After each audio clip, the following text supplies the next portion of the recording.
Good morning, everybody. If I could have you all take a seat. We have a great list of speakers today. We're on a pretty tight schedule, so I want to try to get this thing kicked off.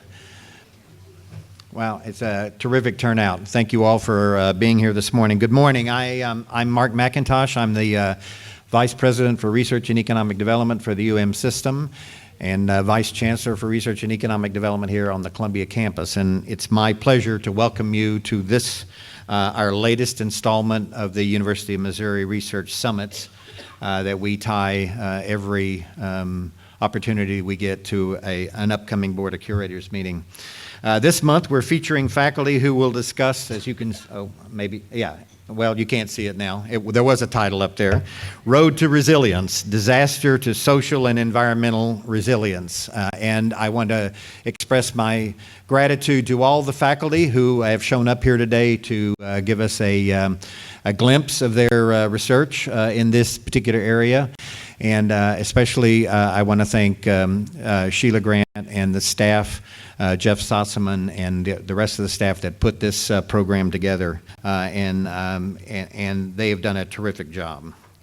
So the research summits, as you probably know, were established last year as quarterly summits to have faculty give TED Talk types of presentations, 5-minute overviews and glimpses of research.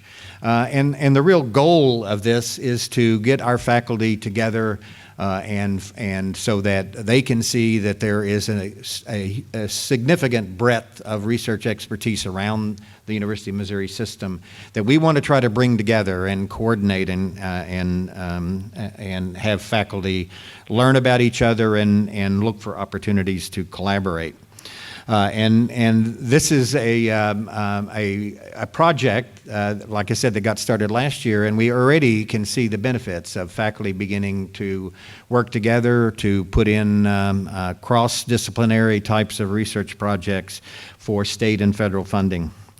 This particular research theme, the Road to Resilience, turns out to be very timely at this point in time.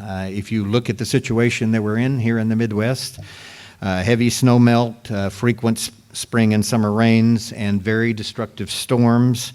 They've created very challenging conditions for the people, for the animals, and for the crops around Missouri and the Midwest as a whole. Many of our citizens across the state will continue to be affected for some time by this current set of conditions due to ongoing river flooding and devastating infrastructure damage. So the universities here and in the UM system now have an opportunity to dedicate their expertise to providing support for those citizens affected by these disasters through your research expertise, through your engagement and extension programs, and through offices throughout the state to bring this expertise to the citizens. Collaboration within a community like this and collaboration with our community organizations really will underpin our ability to bring benefit to the state as a whole.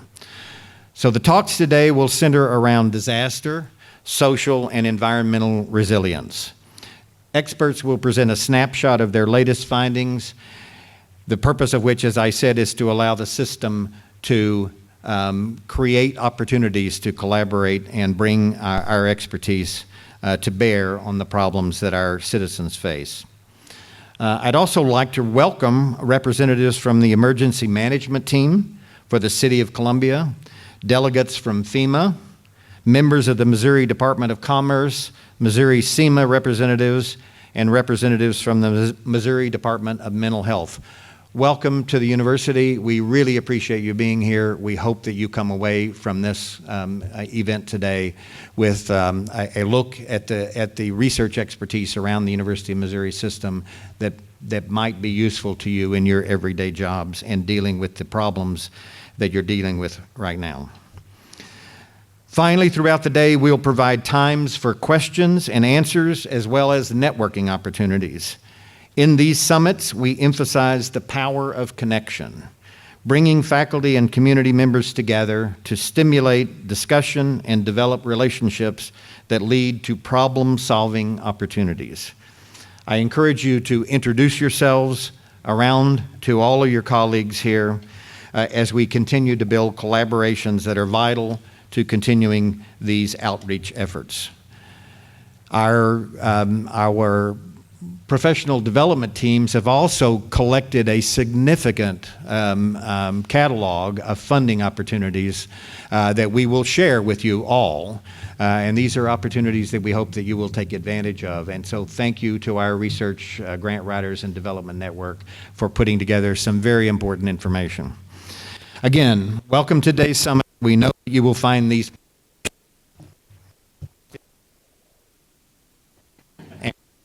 silent.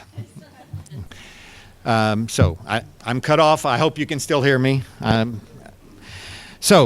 It's time to get the program started. Let me introduce to you Sheila Grant. Sheila is the Associate Vice Chancellor for Research and Strategic Initiatives here at the UM campus, and as I said, she and her team have put together this program for you today. So, Sheila.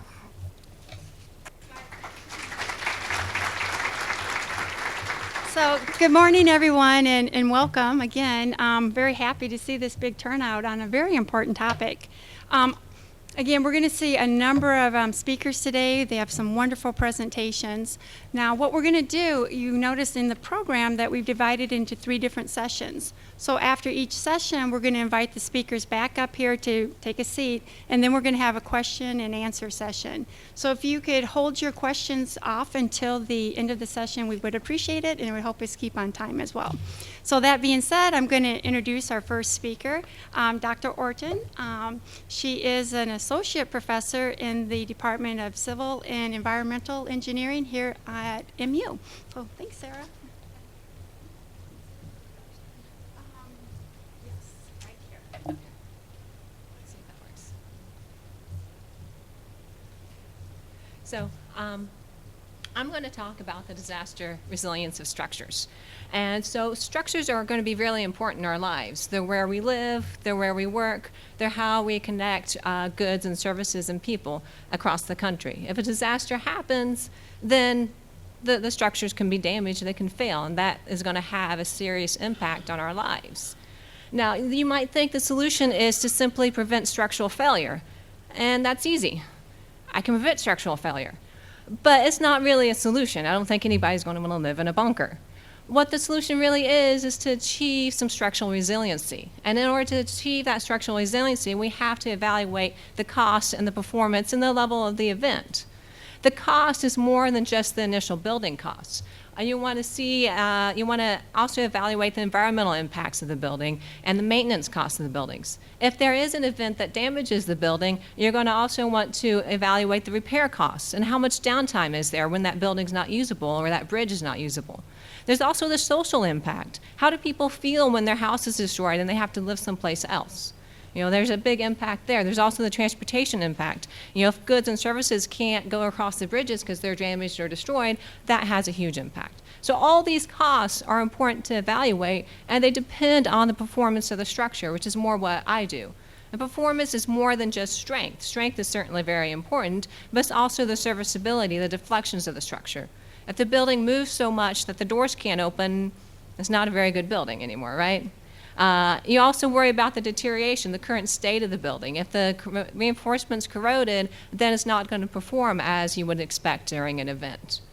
All this performance is dependent on the level of the event. I may want a very good performance in minor, more frequent events. You know, a minor earthquake, I want the building to be just fine. You maybe put on some plaster and it's all good. In your major earthquake, you can accept a little more damage. I'm going to allow that building to be damaged, but I'm going to prevent the collapse of the building. So all these things are tying together, and with defining those factors, we can start to achieve a structural resiliency in our buildings. Now, what I do mostly is in the structural side of things, evaluating the strength and the capacity of the building.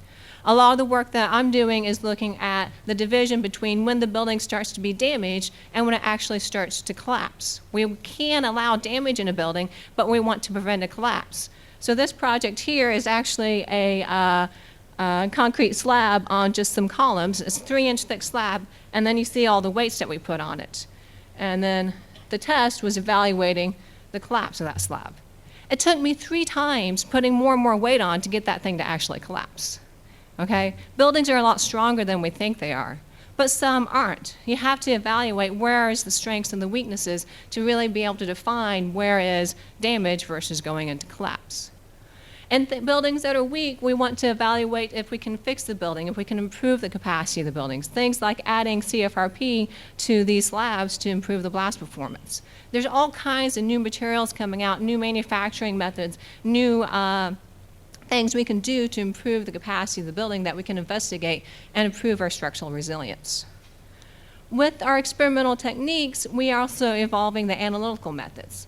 Chen, one of my colleagues in structural engineering, works on the analytical side, and he's developing multi-phase and multi-physics-based approaches for analyzing blast and impact. He's also developed a material point method, a continuum-based particle method for extreme loading cases. These methods allow us to analyze that very nonlinear, very extreme type behavior so we can define the behavior of the structure under the extreme events. Glenn Washer, another one of my colleagues, works on evaluating buildings. And so he's done a lot of work on using thermal images where you can detect the delaminations in a bridge deck and see where the damage is. And then that way we can evaluate the in-place behavior of the building. We've also worked on ultrasonic stress measurements, a simple little ultrasonic tool you put on a piece of steel, or we're trying to work on concrete too, that can actually determine the actual level of stress. And so you essentially go up to the column, put that on there. It's like, okay, this is overstressed or is it not? Early stage research here. All of this stuff is helping us to define the performance of the structure. If we can, I lost my conclusion slide. If we can define the performance of the structure and evaluate the costs, then we can achieve our structural resiliency. We can achieve structures that are going to suffer less damage and recover more quickly from disasters. All right.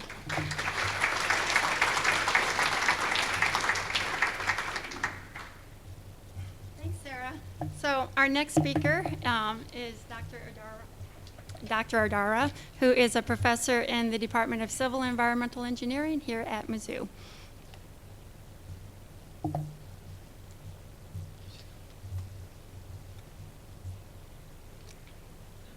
Disasters in transportation have a long history.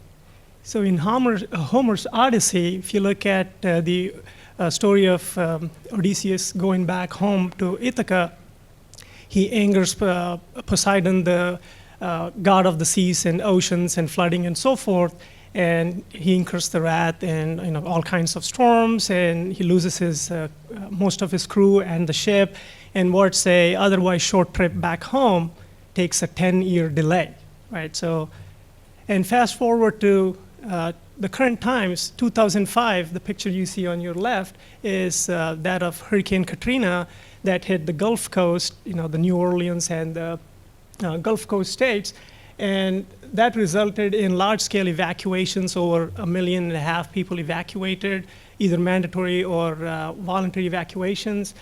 Significant delays, hours and hours of delays, vehicle breakdown, incidents, and so forth. To your right, you see some of the events that hit close to home. In the recent 5 years or so, we have had major flooding events in our state. The top picture is from 2015 in the St. Louis area when we had the flooding and many roads were underwater. And the bottom picture is from 2 or 3 weeks ago in St. Joe, up in St. Joe, where Interstate 29 was closed for almost 2 months, right? So that's a major interstate traffic, federal aid highway that's not open to public because it was underwater, right? So what we do at MU in transportation research is we've been looking at a few things related to disasters and their impacts on transportation. So for over 10 years, my group has been working with different emergency agencies, state transportation agencies. I'll give you a couple of examples. What you see up there is the work we've been doing for the state of Virginia, working on their emergency evacuation models, building large-scale models to test different traffic control strategies, different evacuation strategies, and so forth. More recently, we've been working with some social scientists from other universities, systems engineers, to study how evacuees, their perception of evacuation success versus an agency's perception of how successful an evacuation has been, right? So we're looking at that through a NSF-funded study. And more recently, we started to look at events in our state, and particularly in the Midwest, on how do we better prepare for flooding preparation and recovery procedures. I'll give you a couple of examples. What you see on the screen is a map of a portion of Southeast Virginia. So you'll see on the left-hand side, the bottom right is Virginia Beach, Hampton Roads area, about close to 2 million population. If there is any hurricane hitting the Atlantic coast and there's an evacuation order, they would all evacuate further west or north, right, towards Richmond, or they would go north towards Washington, D.C. Areas. On the right-hand side is a simulation model, a large-scale simulation model that we created on MU campus to mimic how the evacuation process would go on if there were to be such an evacuation order given by the governor. So what you see here is the zoomed-in view of Virginia Beach area. We are loading the traffic as they start to evacuate, and they start leaving. Now they're approaching Hampton Roads area, York. There's a big naval base right there.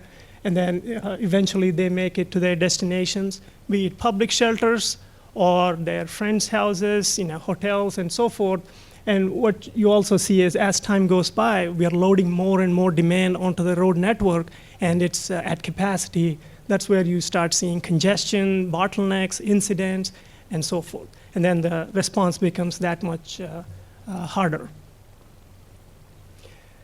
We also measure some of the measures of effectiveness when it comes to how the network is doing, how an agency is doing in terms of handling the evacuation. We track what's called clearance times, time to get people to safety, how many people are on the road network at any given time during the evacuation process, what are the effects of incidents, how do we clear them quickly. We recently started applying some of those same techniques to things happening in our state, be it earthquake response planning for the Boot Heel or the St. Louis region, how do we plan routing, diversion strategies, and so forth, and also similar applications for flooding events. As of this morning, I heard that Missouri 141 in St. Louis, which carries upwards of 20,000 vehicles, is closed for traffic, right? So that's a big arterial road that supports economy and jobs in that region. I want to close by making a plug for a working group that we started on MU campus a few months ago, Disasters and Resilience Working Group. So far, we have a few faculty and researchers from 3 different colleges, but we are reaching out to others also. We just put in, as of 9 a.m. this morning, our first collaborative proposal to Department of Energy. We call it Samaritan. It's about incorporating alternative fuel vehicles for response to flooding events that we have had all over the state.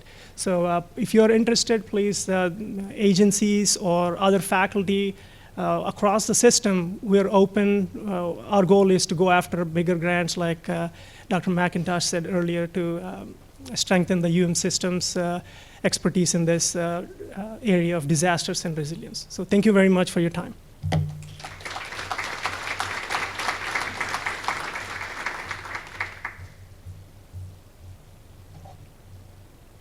Okay, thank you, Praveen. Our next speaker is Dr. Beard. He is an associate professor of computer science and electrical engineering at UMKC.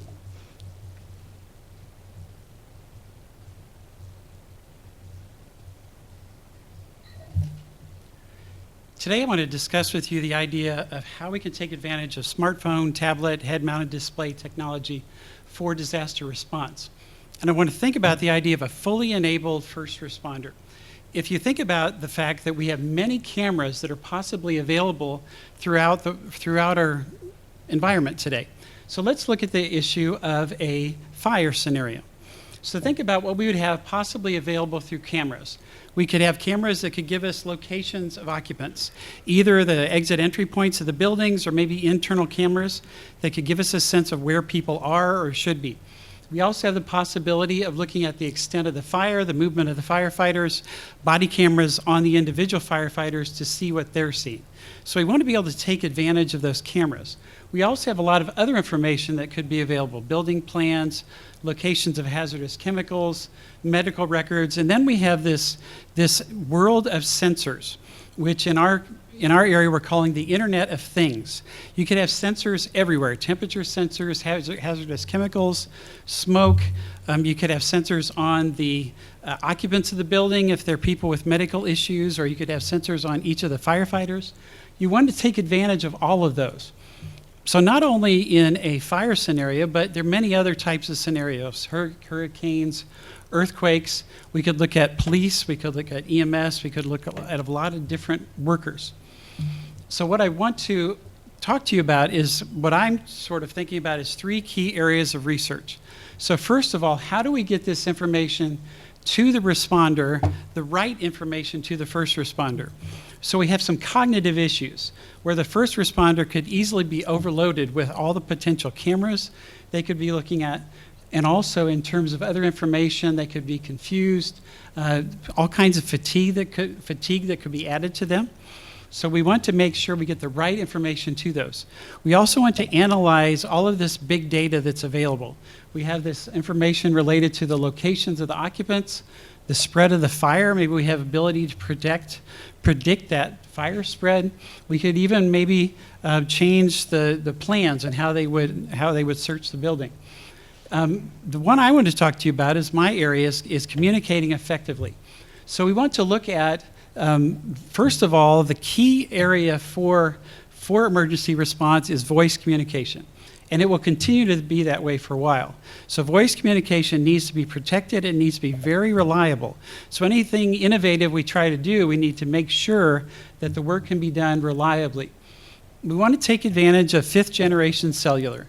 I have several students who work for Sprint in their headquarters in Kansas City, and they're all in the midst of announcing their new big 5G plans. So what does 5G do for us? Well, 5G is going to provide much higher data rates, ultra-reliable communication, and ability to have massive Internet of Things. So what we want to take advantage of that. One of the biggest advantages is easily being able to distribute video. So video from the cameras, video to the first responders. Also, we want to keep in mind that most emergency organizations do not use our current cell phone technology. They're currently rolling out a 4G FirstNet system. That system, though, has very limited capacity. So we want this to be able to be used by first responders, but they have to be able to trust it. So here's the idea that we want to work on, and that's the idea of highly configurable systems that respond to the disaster situations, respond to the first responders, and the needs of those who need to be rescued. We need to be able to use machine learning that can dynamically find reliable sets of network resources that can provide what those first responders need in terms of performance, in terms of reliability, in terms of the information that they need. We need to be able to connect to multiple communication towers to provide physical resiliency. We need to be able to provide coverage into basements and other difficult to reach areas, because that's where they need to go. So we need to be able to do that. We need to tailor, another area of machine learning would be to tailor each of the first responders' needs to the information that's available to them. In the sense you have this automated assistant that is coming alongside saying, hey, you need to look at this, or hey, watch out for that. And everything we do, again, needs to be trusted by our first responder organizations. So the idea then, some exciting results we have in terms of reliable connections, wireless signal choices based on human factors, machine learning to enhance the wireless signal reception. Learning-enabled, highly configurable 5G systems will greatly enhance the first responder capabilities as long as we can provide that to them in a reliable way that helps them, not necessarily gets in the way of what they're trying to do. Thank you.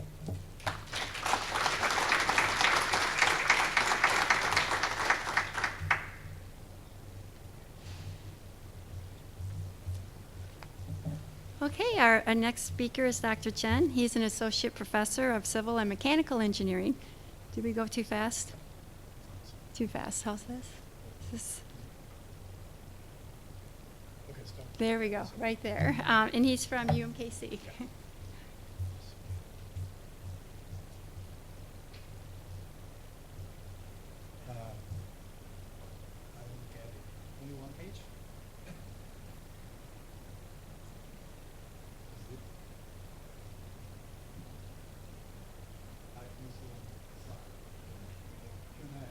But I can talk without it. Oh, there's only one slide, so. I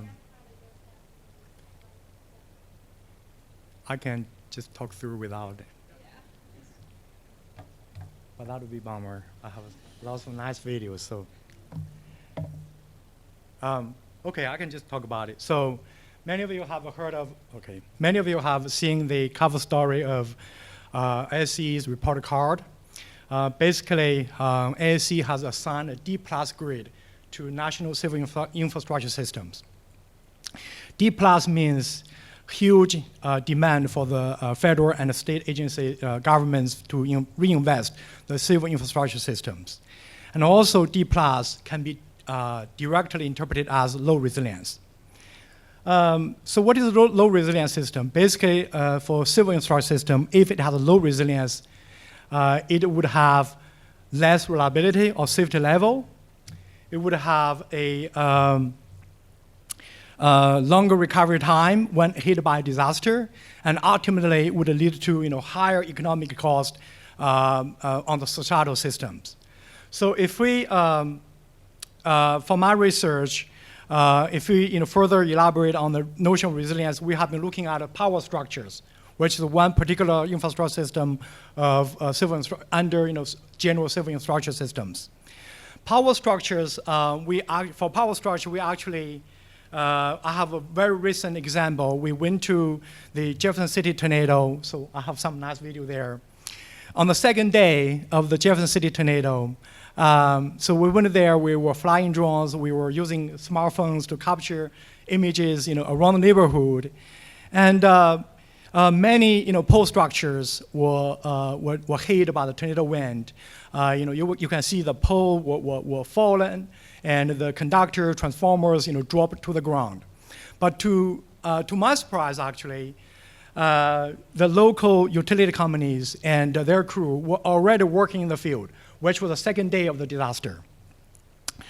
And this, at least to me, this means that it is favorable, and safe to say the power structure in Jefferson City are resilient. So, but on the other hand, to a modeler like me, right, if you want to model or measure resilience, it's such a challenging task, because it encompasses variables, parameters, not only from technical and physical dimensions, but from societal, economic, and organizational dimensions. So actually, there was a dilemma actually put by Professor Bruno at Buffalo. He said, nobody cares about this resilience until it occurs, right? So when it occurs, actually, you can evaluate resilience by observing, the slowly or either, rapid recovery process. So you can comprehend what is resilience.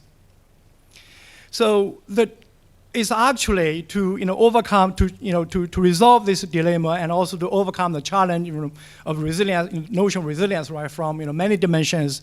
So we have been looking at one particular very specific power, infrastructure system, the rural power structures. If you look at any rural power structure, you can actually, if you drive on highway, you can see the rural power structures actually feature linear distribution, which basically means it has zero redundancy. And also, most rural structures have been in service for many, many years. That means they are highly vulnerable to many type of disaster events.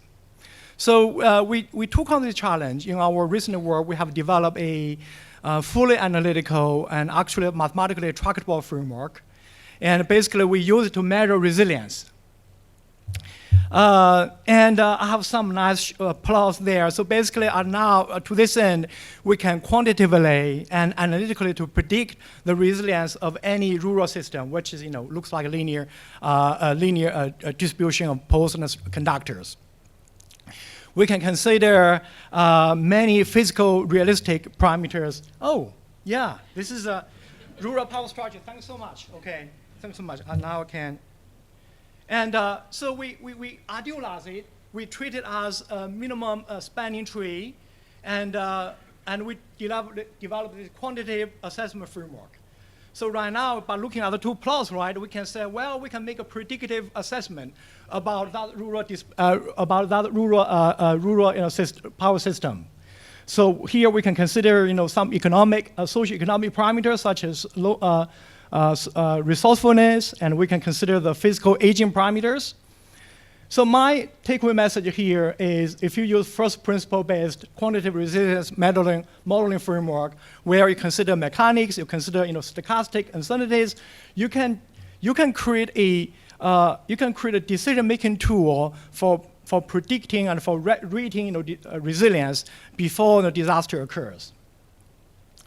Going back to the Jefferson City tornado. So we were flying drones, and for this apartment complex, it took us 30 minutes to cover the area. However, it took me almost a week to come up with this nice 3D mapping products. If you look at the before and after, right, it's very compelling to see the damage for different buildings, right, from the roof damage, and you can even tell the tornado track. But if you were first responder, you would ask me, where is the real-time situation awareness? Because I cannot just hand over to you 1 gigabyte of remote sensing image data. I say, well, I have done the job, just the data here. Because 1 gigabyte data is just very hard to analyze in the real time. So we took on this challenge. In our recent work, we developed this AI or artificial intelligence aided or deep learning aided framework based on big data, which is big disaster scene data. So the story here is we develop a AI aided engine that has a comparable performance as human intelligence in terms of recognizing the disaster types and the disaster induced damage levels. So those are my takeaway messages. For disaster resilience assessment, you can take first principle-based approach where you use mechanics and uncertainty, treatment, a stochastic formulation. You can develop a predictive framework for measuring disaster resilience, for measuring resilience for infrastructure system, and which can become a predictive tool and which can become disaster preparedness tool. Another message is advanced remote sensing and AI technologies can be used in disaster response, further enabled by, let's say, 5G and edge computing. So you can really make it a real-time situation awareness tool and for post-disaster resilience assessment. Sorry about the little incident at the very beginning, but I can switch. Very beginning. So that's this is the report card. This is the kind of definition of resilience. So this is Jefferson City, falling poles due to the tornado. Okay, thanks so much. Okay.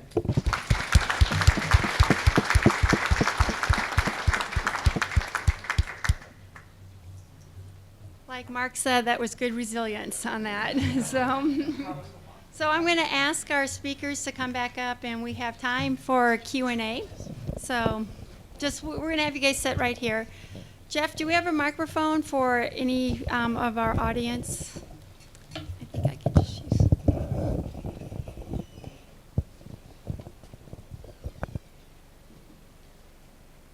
We're missing. Check.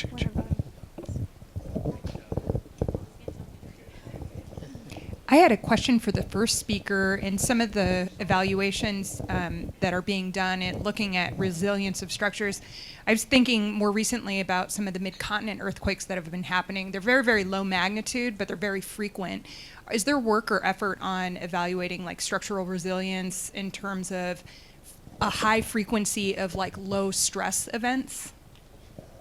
Most of the work for high frequency, low stress is aimed at making sure the structure doesn't exhibit much damage. And so, this performance-based design, you're trying to ensure that your structure is not going to be damaged during those very minor earthquakes. And most of the really minor magnitude 3 or 4 earthquakes, they don't do anything anyway.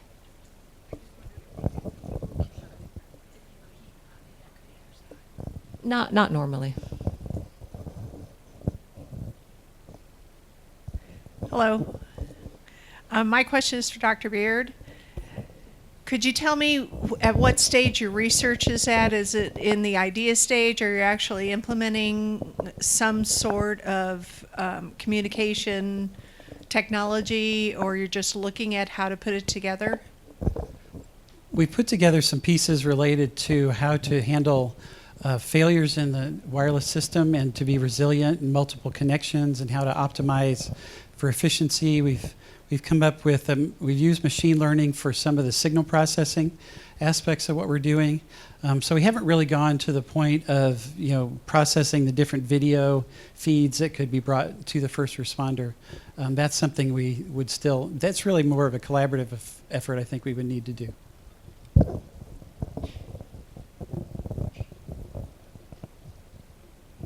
Hi, we're here from UMSL College of Nursing, and so we're interested in healthcare. And I am actually thinking of Dr. Adara and Dr. Beard in terms of the disaster preparedness and the flow away or in a particular direction. I'm wondering if you or any of your colleagues have looked at specifically healthcare places, institutions, hospitals, and the flow either out to the community for healthcare needs or into hospitals specifically. Just wondering if you've had that experience on your faculty research teams.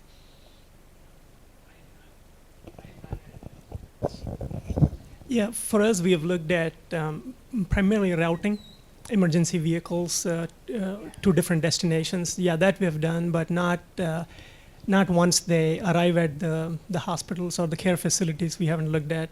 But yeah, those are very important destinations. So are public shelters and so forth.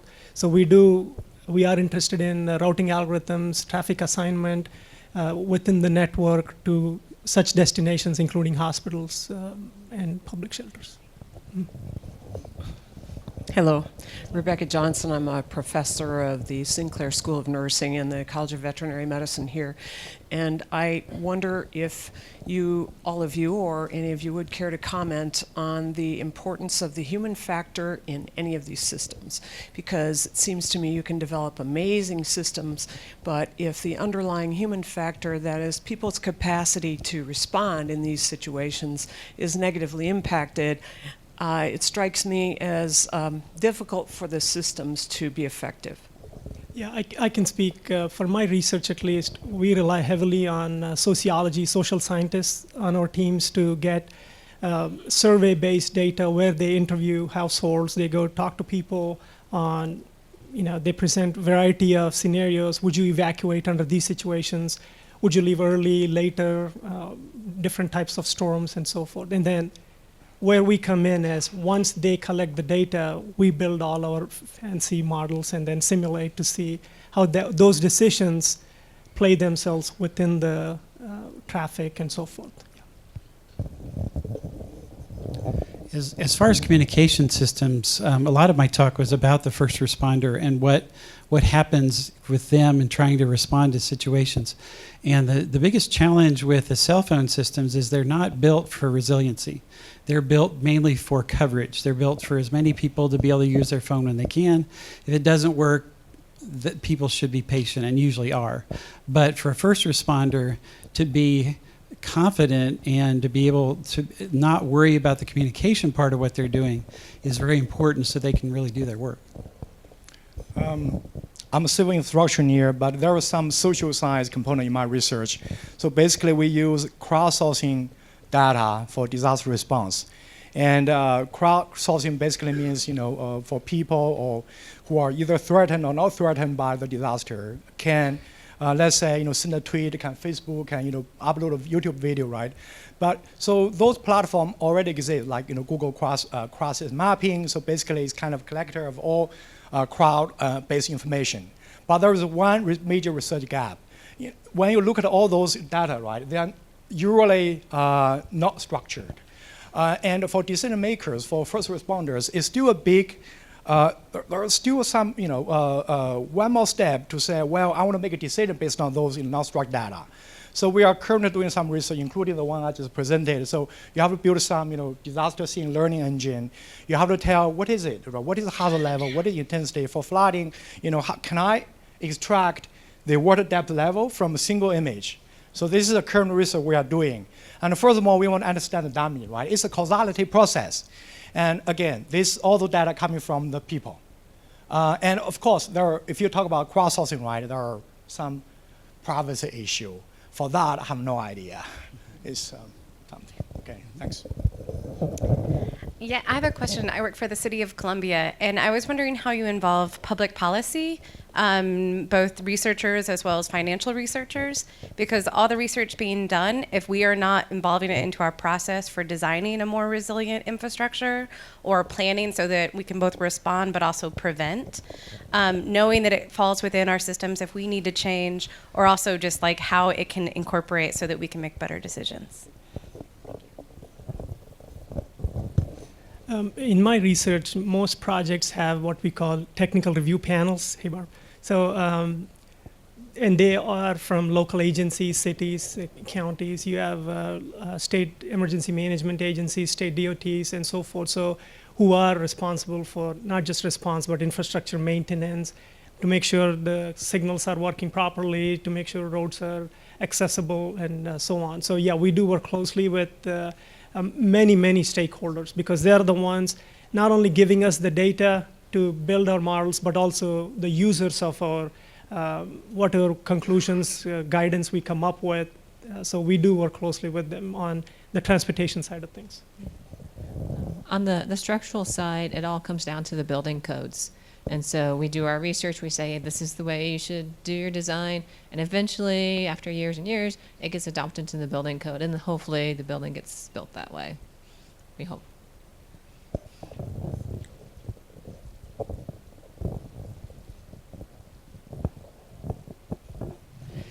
Patsy Carter, Department of Psychiatry, University of Missouri, Columbia.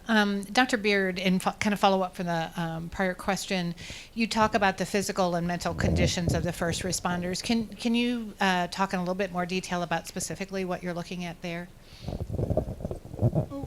Just specifically the idea that we have a lot of information we could provide to the first responders. They could see the body cameras of all of their colleagues that are going into a building. They could see any type of, both past videos in terms of who is coming into the building, who is coming out. The commanders may have different sets of videos that they look at. So a lot of it is this idea of information. I think overload is probably too much of a colloquial term, but what happens to a person when they have all this information available? Does it almost paralyze them in terms of knowing what to even ask for? What I'm going into the building, I'd like to know where the people are, I'd like to know what the smoke conditions are, where's the fire, all these things. What's the most important thing for me to know right now, as compared to what I might need to know a few seconds later? And a lot of that comes down to the training that the firefighters go through. I was surprised, it was only a couple of years ago, one of the larger suburbs of Kansas City, I was talking to their fire chief, and I said, well, when you come up to the building, do you have the plans? He goes, oh, that'd be great, but no, we don't have the plans. Well, how do you find people? We go around to the walls, we feel on the floor for people. So you could imagine if you change that to use the camera capabilities you have, that's a big change for them. So to what extent can you train that, and to what extent do the firefighters have to be more adaptive to technology? And of course, younger people, I don't think of myself as too old, but they can, so much of what they deal with can handle many different information sources at the same time. Sorry, I have to switch to my animal hat now and ask to what extent any of the models are taking into account the management of companion animals, herd animals. For example, we learned that in the fires in California, horses, race horses, fine horses, were simply turned out to fend for themselves because of lack of preparation, lack of a plan. We learned in Hurricane Katrina, and fortunately subsequent to Hurricane Katrina, that people were not evacuating because their pets couldn't go to the shelters, and fortunately now that has changed. To what extent do your models take into account that, that factor? Yeah, that's a very important consideration. Unfortunately, in our current models that we simulated so far, we don't have the data on, they run based on what we call demand data. We just don't know how many evacuees would like to move with their pets or would like to stay put or move not too far because of obvious reasons, maybe go to a public shelter and whatnot. We just don't have that level detailed resolution data to put into our models to study how that plays a role. So unless there are some surveys done and so forth. So yeah, we are working with, like I said earlier, some social scientists, but that's something we haven't looked at yet.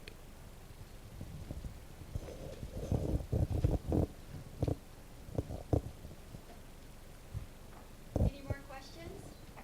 Oh, we have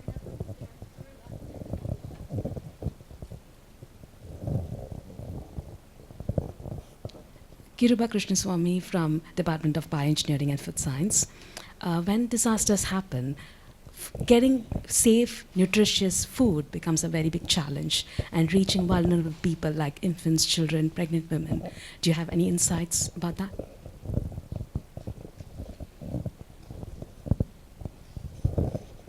I do not, but maybe my colleagues. I'm sorry. I'm sorry too. Anyone in the audience? Not an answer. You stumped them, Kiruba. You stumped them. But that's the next proposal I'm working with Kiruba on. So we are on. I have a question having to do with the 5G and a game changer for population areas. But my understanding is that it may be even slower to get into the rural population in Missouri because of the need to build towers to extend the network.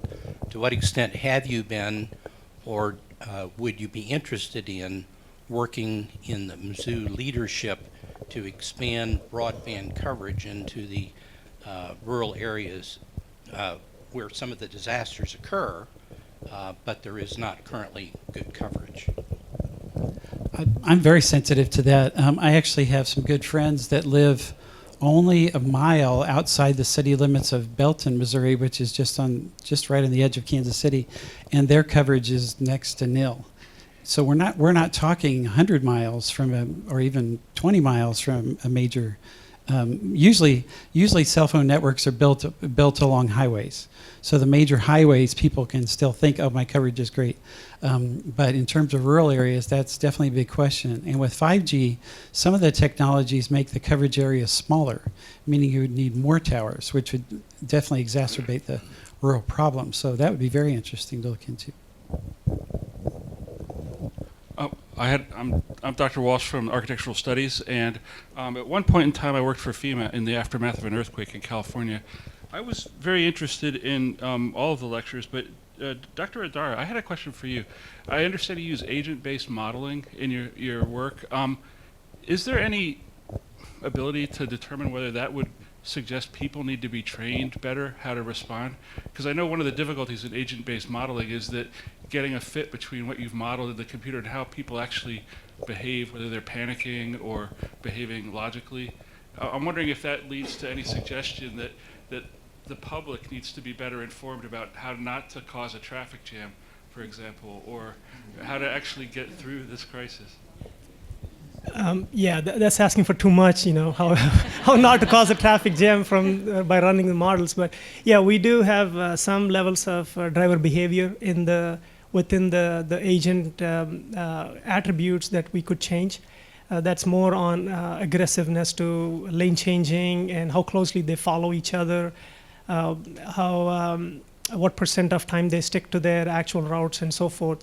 But yeah, the things you raise, which are very important, it's hard to model all aspects of driver behavior. I was more wondering if it leads to the idea that we need to be better people to reflect the values. Well, yes. Let me just stop there. Yeah.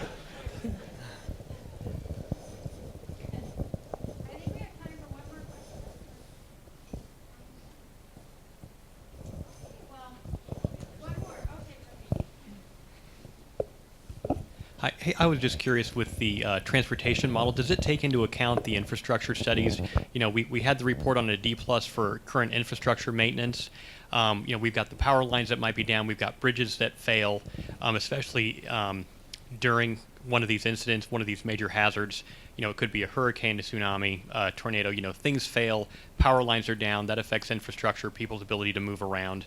I'm just curious if your model takes that into account. Yeah, so we do look at a few what we call sensitivity analysis or what-if scenarios where you take away a major tunnel or a bridge and so forth, and then reroute your traffic around it to see where the new bottlenecks are located and so on. And most agencies, state agencies also have what they call designated evacuation routes.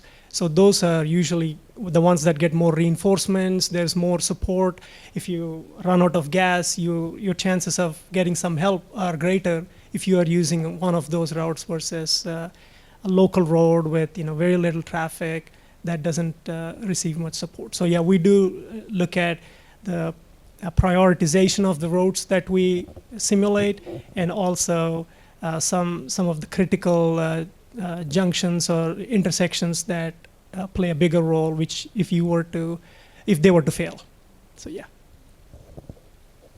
Okay, I think this was a really great discussion. Let's thank our speakers once again.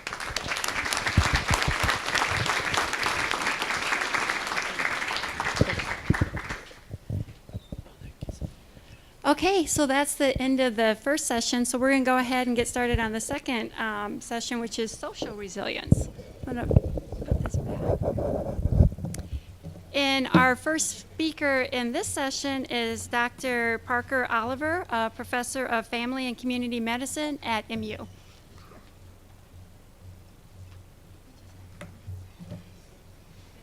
Got it. Great. Thank you very much. I look forward to sharing our research with you today. It's a completely different shift for you. We're going to talk about research that builds resilience in people, specifically in caregivers who are caring for the dying.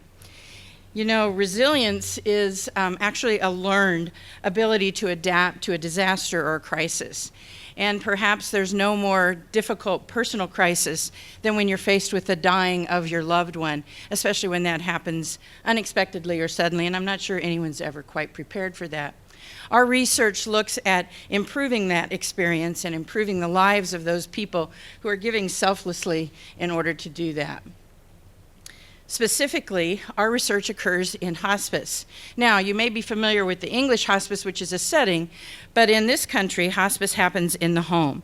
And it's a healthcare that is available to terminally ill patients who are no longer pursuing curative therapy and expected to live 6 months or less. Easily said, except the average length of time that people are receiving hospice care in this country is 60 days.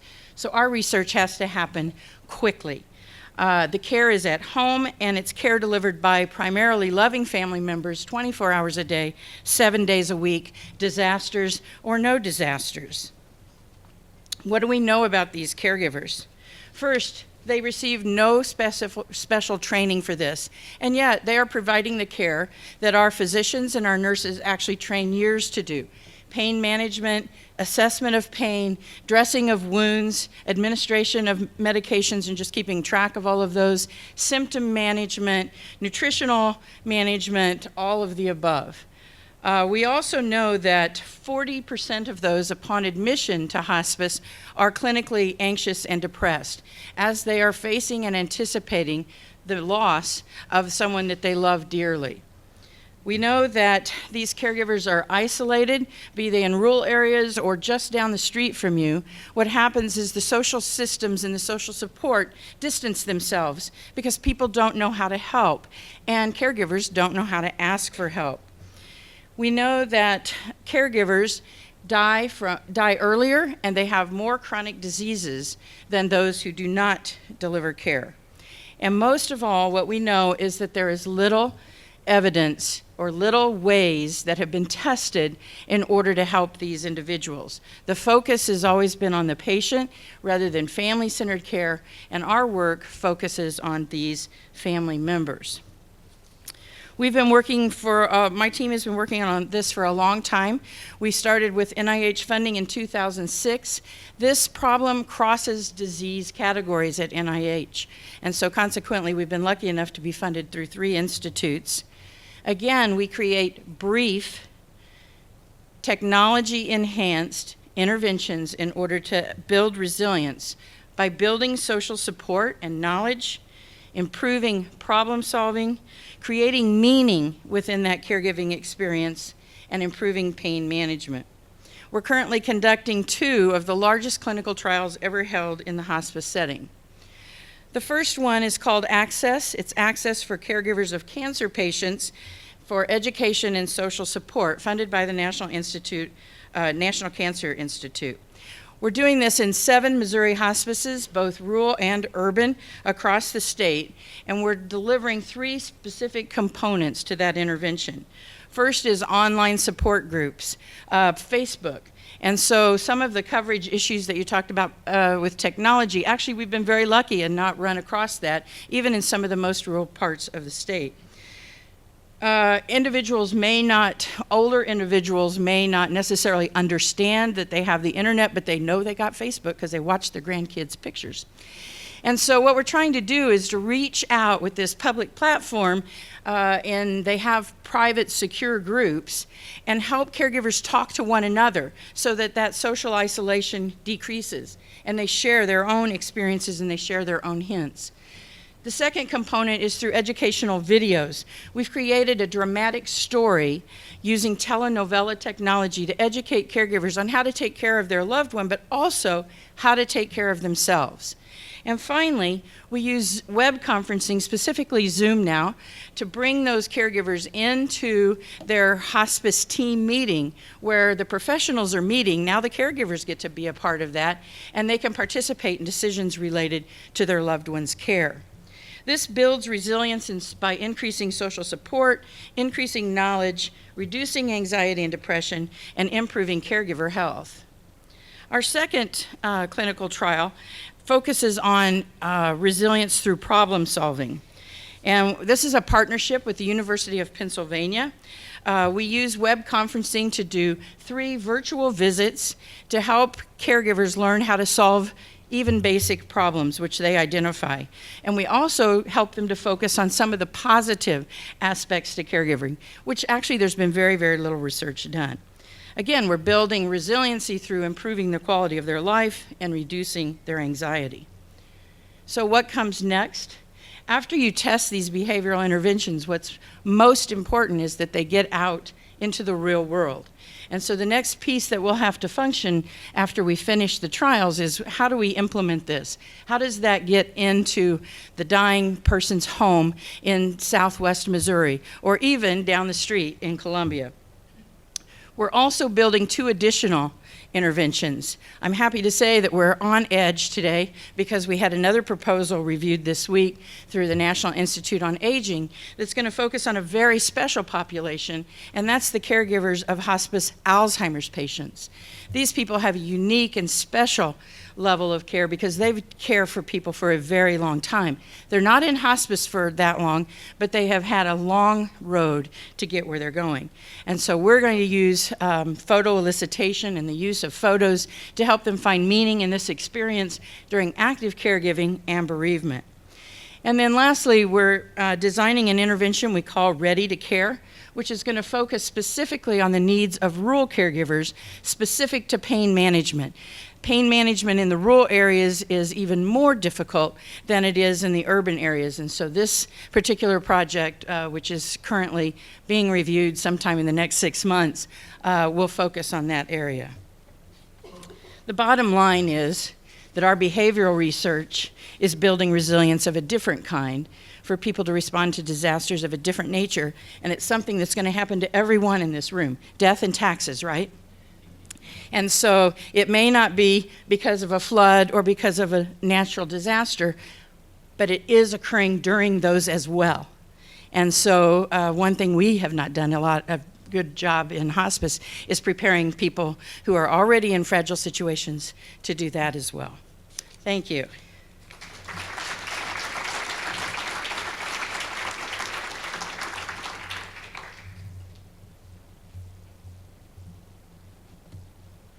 Okay, our next speaker is Dr. Williams, who is an associate professor of psychology at UMKC. You're on this side.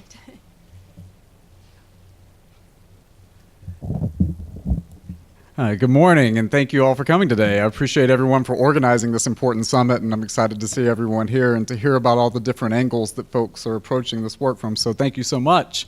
And we look forward to talking a little bit. And I think that building on what our last speaker talked about, certainly an important piece of making sure that we bolster resilience in disaster survivors is going to be making sure that we provide care for those who lose loved ones in the wake of a disaster, because certainly this is something that can take a toll many profound ways on survivors. And so I'm going to talk to you a little bit about some of the work that my team and I are working on with our colleagues in Kansas City to try and improve implementation of early intervention for survivors of sudden and traumatic loss. Okay.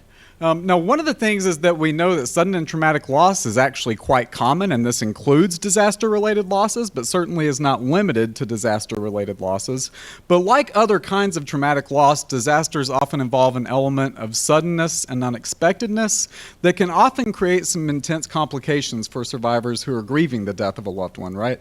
But just like disaster losses may include that element of suddenness and unexpectedness that can really create some complications in the mourning process for survivors, many other types of sudden and unexpected losses will involve those same sort of elements of suddenness, unexpectedness. Homicide, suicide, motor vehicle crashes, accidents, right? So, I mean, there are many, many kinds of traumatic and unexpected losses.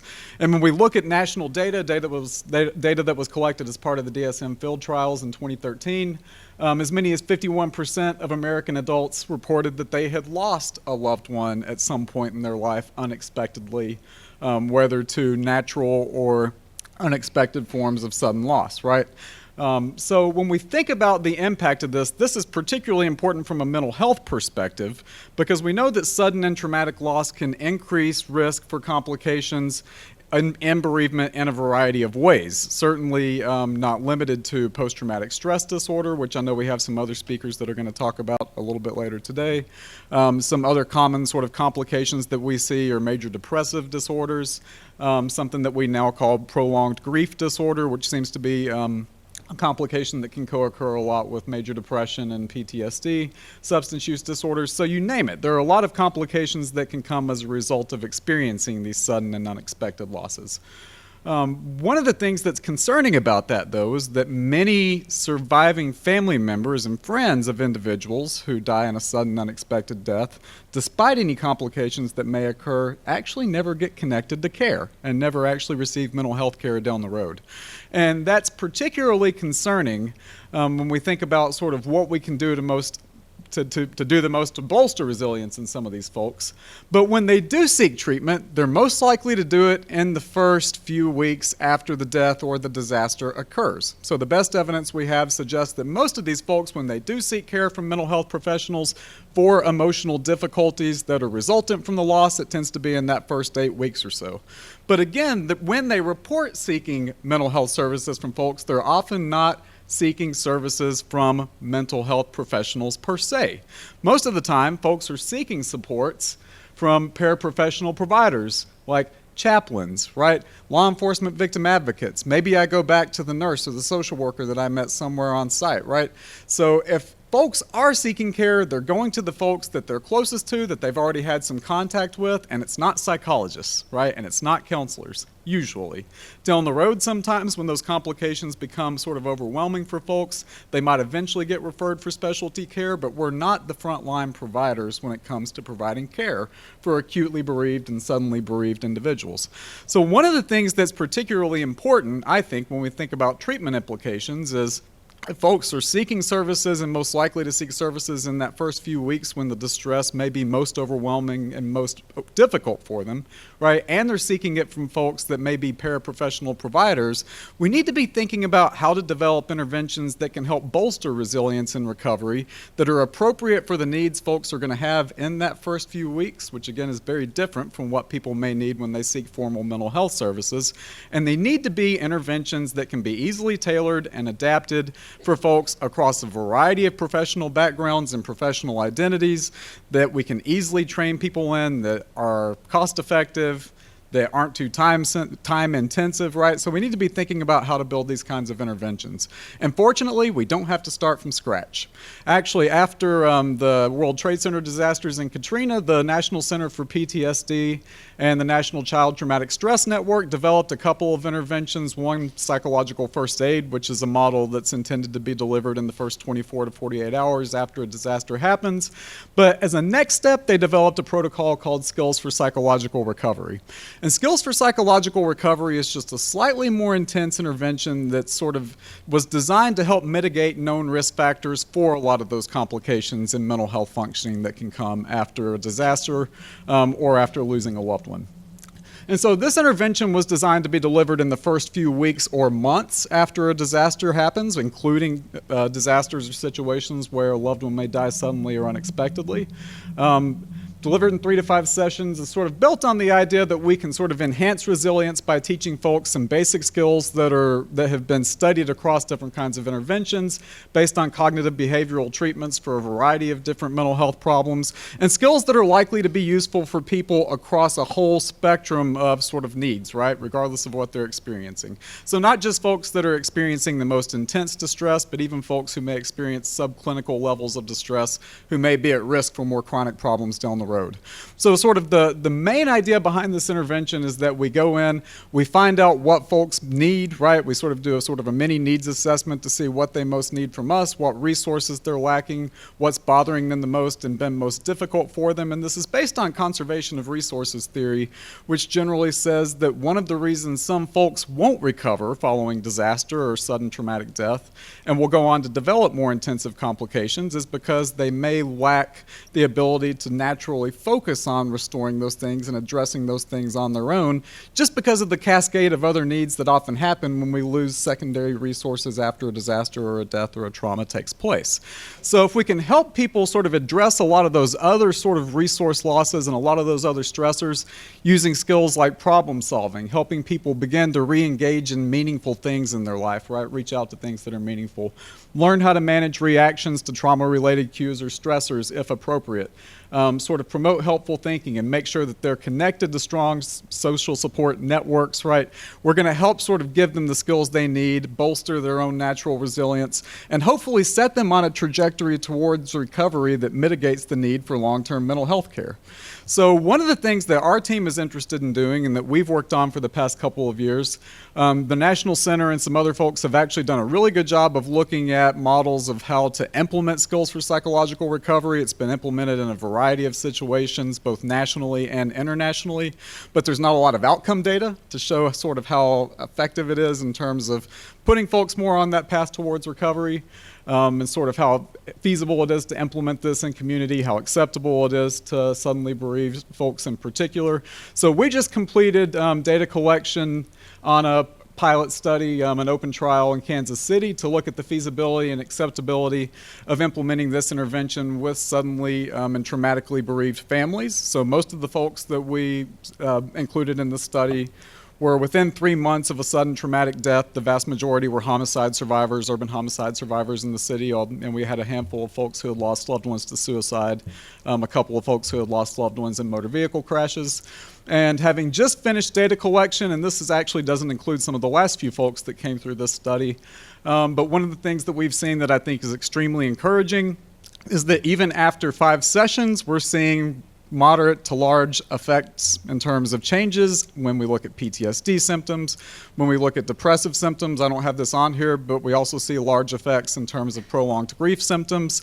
And I don't have data here for the 3-month follow-up piece that we included in here as well, but it looks like that's all held there too, right? So to be able to get these kinds of effects with relatively brief, cost-effective interventions, I think sort of points us towards a couple of bigger picture things that I want to say when I just leave us with a message that I'd leave you with, which is that I think evaluating and disseminating cost-effective early interventions for trauma survivors can go a long, long way to enhance resiliency and reduce unnecessary suffering for folks, right?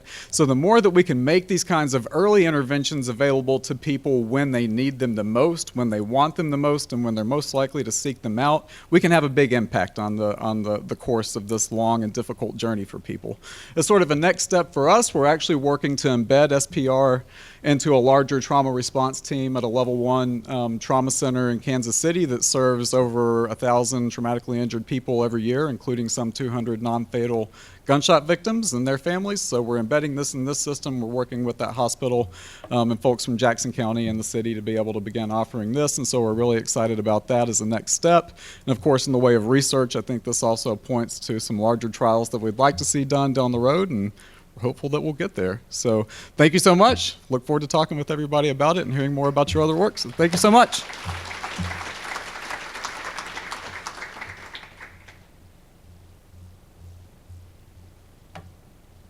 Our next speaker is Dr. Johnson, who is a professor in the Sinclair School of Nursing in the College of Veterinary Medicine.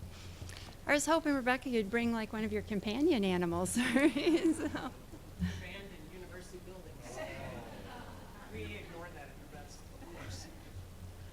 This is interesting because this is not my slide. Okay. Jeff, I didn't know you were going to change the slide. It's all right. Thank you very much for the privilege of speaking with you today. I think that resilience is a very important factor to build in people so that we can then have people respond appropriately and most beneficially to systems, with systems, and all of the kinds of disasters that we've discussed today. The concept of our work is based on One Health, which is that we can learn a great deal by studying the interrelationship between humans and animals. That is, we can learn about how diseases occur similarly and differently, how both animals and people respond differently or similarly to treatments, and even more importantly, how they respond to stress. And in this case, that's what we're talking about today. So we have engaged for many years in a program of research around post-traumatic stress disorder with military veterans. Post-traumatic stress is a major problem for veterans when they return from deployment or even if they have not been deployed. But it's also a problem for people who have experienced trauma, such as a natural disaster, such as loss of a loved one, or other known traumas such as abuse in their childhood or in their present life. So we were looking in this particular study, and I'm only presenting just a snippet, 5 minutes, 7 slides, very challenging. Tell your whole life story in 5 minutes. I felt like saying, well, I came, I lived, and I'm about to retire, and I'll die. And that would take care of it. I don't need 5 slides for that, but whatever, okay. 7 slides we were given. It's very generous, Sheila. So the idea of this randomized controlled trial with a waitlist control group was to look at elder Vietnam veterans. And many of these Vietnam veterans have not received or have been unable to conquer post-traumatic stress resultant from a time when we were not all that loving and kind and generous to veterans when they returned from deployment. One of the veterans in this study told me about how he was spat upon in a church gathering when he returned from his military service in Vietnam. So we have a very different situation in the context that they came from, and we can't separate responses to disasters and trauma and resilience from the context in which the person exists and from what they came. So we engaged them in a 6-week, 1 hour a week therapeutic riding program. Therapeutic horseback riding is gaining in popularity. In fact, it's going ballistic in popularity. If you understand the basis of why this works, you know that it impacts 4 of the 5 senses. So we have touch, we have sight, we have sound, and we have smell. If you've ever smelled a horse, I think it's beautiful. I know some people think it's gross, but that's okay. That probably isn't the intervention for them. But we engage all 4 of the 5 senses in one fell swoop in one intervention, and thus what happens is a stimulation of the HPA axis, and we get stress reduction and heart rate reduction and cortisol reduction, a number of things that are deleterious change in good ways, and number of things that are beneficial, such as oxytocin release, change in beneficial ways. So in this particular little snippet of data I'm showing you, we use the standardized and well-validated PCLM, which is a measurement of post-traumatic stress. It's used in clinical practice very widely in both VA, but also outside. And one of the big problems with this whole phenomenon is that people do not go and seek treatment because PTSD is stigmatized. If you admit that you have a problem, particularly when you're supposed to be a resilient, strong, battle-hardened soldier, it's not necessarily a good thing for you, or you don't think it is. But what about the other side of the lead? We try to, in most of our in our research, look at both ends of the lead because we believe that One Health is a construct that does cut across species.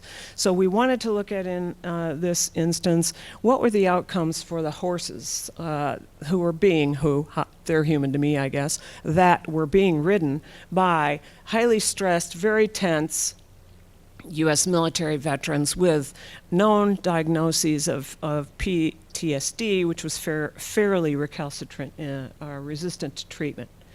So if we look at the numbers of horses that are slaughtered alone, we can see that there is a potential repurposing for animals that could be slaughtered. Most of the animals that work in therapeutic riding centers, and there's a massive growth in these centers, are retired animals who stopped working as horses for police or as race horses or as in various other capacities, and they could be retired to potentially help people in a different way and live out their natural life. So we looked at, in this case, 5 horses. We looked at them pre-post in multiple measures, and we drew blood for serum cortisol levels. Here are the findings. You can see the veterans, the yellow circle, the findings are up to your right. The horses, the gray circle, the findings are over to the left. And then I put in the potential community implications of such findings. And I will say that we were pretty thrilled with the results with the veterans because we were able to have not only a statistically significant decrease in their PTSD levels at 3 weeks, that's 3 one-hour sessions, which is rather exciting, but also a cumulative outcome at 6 weeks. So what we had not only was the statistical significance, but the clinical significance. And that is more important for those of us social scientists who really want to know how people are functioning. And what we found in these veterans is that they were engaging in external activities to their families, that they began volunteering places. In fact, after the study, many of them volunteered for the riding stable and continued on with their writing and reached out to help other people. So we saw a reduction in this PTSD, in these stress levels, bearing out not only in our stats, but in their lives. And that's what really matters to us. What about the other end of the lead? Well, the horses had some stress. Yes, they did. It was not statistically significant cortisol increase. However, it was consistent with working. So that means that it was not over any clinically important level. So a veterinarian would not be concerned if horses exhibited this degree of cortisol increase in general terms and think there would be any need for treatment. So they're working, it's work. It's not just play or standing around in a pasture, but that it is not deleterious to their health. So what can we say of these implications? So horses can be repurposed. I love it when there's a little doodad. These are so much fun. I'm tempted to start pointing at people in the audience. And we can say for the veterans, as I said, there was clinical significance, changes in their lives, not just in our numbers. And then what can we say maybe about the community? We need to look at these factors. Can we have savings in cost care? I would never take away cognitive behavioral therapy or medication, pharmacokinetic therapy with any patient. However, might this type of complementary therapy augment and assist that therapy is a question. Could we reduce workplace costs if people are missing less time because they feel less stressed because they aren't so panicked walking into work? And what are the costs to the families? And we did not measure that in this study, but this is very important because what we see in a lot of military veterans is family degeneration subsequent to the symptoms of this really extraordinarily profound condition. Here are some of our publications of this work. It's always interesting when you work on both ends of the lead to have your to have a publication in equine veterinary science. That was a first for me as a nurse, human nurse. And so the implications for resilience. I would argue that you can't have a successful response to natural disasters, to systems put in place to address such phenomena, such traumatic phenomena, if you don't have people whose psyches and capacity is functional enough to be able to work with the system rather than against, or to only practice avoidance. And if you look at the cost of treatment of PTSD, this is only in the first year.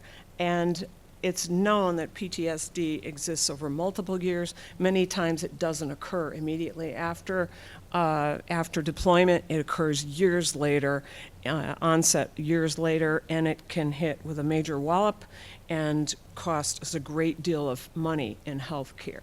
But PTSD is not just for veterans. We must be aware that first responders to natural disasters, that children, that teachers, that people who are having, and now veterinarians, the highest suicide rate of professions, people who work in stressful situations, develop PTSD, and might there be an implication for them to go out and ride horses to have the benefit? Furthermore, the VA has recognized the potential of this intervention by including therapeutic horseback riding in large-scale national trials that are really supportive of complementary therapy. And the VA here, by the way, through recreation therapy, pays for the tuition for veterans to go and have this riding therapy. So I appreciate your attention, and I'm always delighted to show you our team. We have a fabulous team, and it's a privilege to work with them. Thank you very much.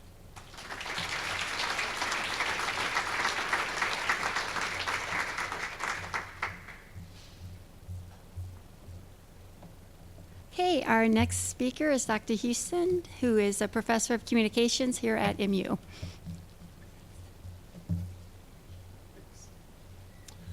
Well, if you're a disasters and resilience researcher, this day is right up your alley. And so this is right up my alley. I'm excited that this has been brought together. Thanks to Sheila and Chris and others who've advocated for this. Praveen, I know, was crucial in kind of getting this idea going. And so I'm thrilled to be here. I'm going to talk broadly today about disaster communication using social and mobile media. So I'm really going to hit on several things that have been already talked about and kind of provide a broad perspective. So we know that natural and human-caused disasters have a lot of impacts on individuals and communities. So when we think about natural disasters, we're talking about tornadoes and floods. When we're talking about human-caused disasters, we might be talking about mass shootings, terrorist attacks, chemical spills. But these events have significant impacts on us, right? First and foremost, they may injure and kill humans and animals. Secondly, they can have vast economic effects. They can destroy businesses. They can interrupt economic productivity. They can have environmental effects, so they can destroy buildings, they can destroy ecosystems. And as we've heard in the last couple points, they can have significant psychological impacts on people. A large number of people can have ongoing traumatic reactions and depression from these events. So there's a lot going on in terms of impact, and so we sort of need to bring all resources to bear in response. One of the resources that's critical is disaster communication, and that's what I study. Disaster communication is essential to good disaster response and ameliorating some of these impacts, and good disaster communication occurs before, during, and after an event. Now, we know that effective disaster communication can prevent disasters. It can reduce the effect of disasters. We also know that bad communication may be the cause of a disaster or make a disaster worse. So disaster communication is critical in terms of this a disaster lifespan from before, during, and after. One of the challenges, of course, during a disaster is communication becomes very important, but our communication infrastructure may be severely damaged. And so some of the tools that we turn to may not be operating as intended. So we need a robust disaster communication ecology is how we think about it, sort of all hands on deck in terms of communication tools. The communication tool I want to just provide a highlight about today in terms of sort of summarizing some of our work are social and mobile media. And so this really builds on kind of the 5G discussion earlier this morning. Now, the cool thing about social and mobile media is that it is a form of media that's accessible to everyone. So when we think about broadcast TV, which might be very important during disasters, only people who run the network have access to that platform. Only SEMA and FEMA have access to emergency alerts. But we all have access to social media, and so all people from citizens, organizations, can be part of this disaster communication process. We also know that people at the event can use social and mobile media to communicate during a disaster, but also those further away can use these tools to help communicate. And that can actually help with the response by having sort of some resources from away the event aiding in the communication processes. Just as in normally when a disaster occurs, we get people from outside the community coming to help, we might have these disaster communication folks using social and mobile media in the same way. Now, we conducted a systematic review of the disaster social media literature. This is both the academic and the professional literatures, and we identified 13 different uses of social and mobile media during a disaster, before disaster and after disaster, so across the disaster span. And I obviously don't have time to review all 13 of these, but I want to talk about 3 in a little bit of detail because they illustrate recent work that we've been doing. But what I also want to point out is there's a lot of opportunity here, but when we talk about using disaster social media relative to an event, we need to be specific about what we're doing because we might be talking about a bunch of different things. Okay, the 3 sort of uses of disaster social media that I just want to mention today, and again, this is kind of where we've been working recently. The first is we can use social and disaster media to detect and signal disasters. Again, this might have some utility and some connection to the 5G discussion before. So people can post, hey, I just witnessed a terrorist attack. I just felt an earthquake. And the interesting thing about this is that on these network technologies, they're so powerful that here's a Washington, D.C. earthquake that occurred about 3 years ago. Here's the path of the seismic outflow from the event. And these colored regions are where people are tweeting about the event occurring. So we've got tweets out here about the event that are occurring faster than the event itself. And so this is just an illustration of the power of this, but this network approach to communication and information has some utility in understanding what's going on. I had 2 more slides that aren't there, so I'll just tell you that a couple other functions of disaster and social media that we can use are to provide situational awareness. So we've got a lot of social and online crowdsourced tools. Again, this has been mentioned in some of the earlier presentations, where people can post what's going on, post what's needed, and so the citizens who are near and far from the event can provide a sort of snapshot of what's going on. The final thing I'll say is that we can use social media to reconnect people affected by a disaster. So following the 2011 Joplin tornado, they had a very effective Facebook page that a lot of you are aware of, where people who were displaced from the event and maybe no longer living in Joplin or no longer where they were before the event could reconnect with each other, could connect with services, and could connect with resources. And so building these online spaces that can provide for robust recovery in the long term are very important. And doing this work ahead of an event, before it's needed, establishing those spaces so people know about it, is something that we're really working on and thinking about. Particularly in this time of sort of partisan and polarized online spaces, how can we have more connective, helpful, resilient online spaces? The final thing I'll say is that we have a Disaster and Community Crisis Center here at the University. Oh, there's the Joplin Facebook page, thank you. But even more importantly is our, can you go back one? So the last thing I'll say is that, sorry, Jeff. Yeah, perfect. Look at the plug for our website. It's the most important slide of the day. So dcc.missouri.edu, we have a center here in Columbia that's focused on disasters and community crisis. It's interdisciplinary. It focuses a lot on disaster communication, disaster mental, behavioral, and public health. We've got a line of federal and state funding over the years. So this is another resource that is potentially connective in terms of future proposals down the line. So thanks for your time, and I appreciate you including me.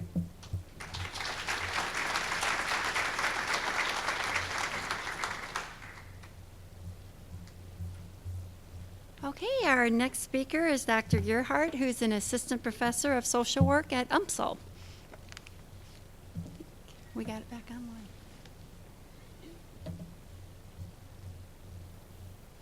How's that half of the room doing? I feel like we're really far away. All right, well, I'm going to share some of my work going on in Ferguson, and I'm sure all of us here, much like many people across the United States and the world, are familiar with Ferguson from the tragic death of Mike Brown and the civil unrest that followed. Considerably fewer people are well aware of the development that's been happening since, including the Ferguson Empowerment Center, which that burning building right there and the burnt out wreckage here is where this building now stands. An extra special shout out for the folks at MU Extension for being part of this partnership. A lot of the work and quotes that I'll be sharing today come from that. But in the three themes I'm touching on today is resilience, rebuilding, and rebranding. And in terms of resilience, I'm glad earlier speakers touched on that resilience is something that both happens in response to an acute event, but then also something that's built up over time. And in Ferguson, you get both. There are people talking about intergenerational poverty, intergenerational racism, intergenerational trauma, but then there's obviously still a very traumatic event that happened. And when it's a social disaster, particularly one that involves people who are perceived as being there to help, there is this tension that needs to be processed and worked out. Like, good intentions and rushing in and going does not create space for people to really take in what happened and move on. It feels more like you're being acted upon instead of worked with. And I think if there's something that makes the difference between doing good work and doing good work well, it's building in that time to have that process. And I'm happy to say that the folks at the center have been doing that. And then in terms of rebranding, strong sentiment of people talk about Ferguson, but do you actually know? We hear rumors that are rooted in experience that could be 50 plus years old. Do we actually know about these areas that we are talking about? Because at the end of the day, fewer people know about the development that's happening, and almost nobody knows about the assets that we have. It is true that when it comes to businesses, there is a surplus of liquor stores, beauty stores, and fast food restaurants. Crime is still an issue, varying based on areas, on seasons. But at the same time, there's also so many strengths. If you take a gander on the city walk, you have hidden gems of green space. In my mind, a lot of people say Soulard has the best farmers market in the metro area. For me, Ferguson does. Tons of local businesses, including my personal favorite, Ferguson Brewing Company. The best red ale I've had in my life, consistent, high-quality product, and when your product is beer, that makes me happy. But we don't hear about that, and we don't talk about that. So I think the goal of my research is to generate more research questions, because job security. But that being said, a participant at the center said, Ferguson is a mirror of our culture. We all have a Ferguson. I can talk about the Fergusons of Cleveland, where I grew up. I can talk about the Fergusons of Chicago, where my boss got his PhD. I can talk about them in a myriad of cities. And I want us to have discussions around places like Ferguson. right? I argue that the people of Ferguson are resilient in part because they have to be. Why is that? How did we get here? And do we care enough to act? In terms of rebuilding, how do we balance this immediate need for action and this desire to do with the geological timescale of the problems that we are working with? Like, we have to do something now, but we also have to recognize we didn't just plop here in 2019. When it comes to rebranding, how do we develop realistic appraisals of areas and people that result in calls to action? There's something disheartening when I give this talk locally or touch on Ferguson locally, and people go, yeah, it's not as bad as the media says it is, and then we sit on our hands and move on. It's like, how do we recognize that, yes, it's not as bad as the media portrays, but we should still care. There are still issues, and it's still our community.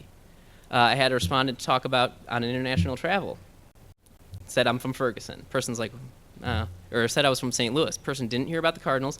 Now they may have heard about the Blues because of the Stanley Cup, but like, they hadn't heard about us. And they said, well, actually, I'm from Ferguson. And then they go, oh, I've heard of that. And then the story of Ferguson is, how do we create authentic dialogue around the topics that need to happen? Our past and our present of racial and income segregation and exclusion, in a way that lets us take responsibility and then build a better future. And that work's still very much ongoing. I'm doing a much more intentional deep dive of police-resident relationships in Ferguson with the UMRB grant. Thank you for that, by the way. And I got 10 seconds left, so y'all want to hear a joke? Why the chicken cross the road? Oh, damn, we're out of time.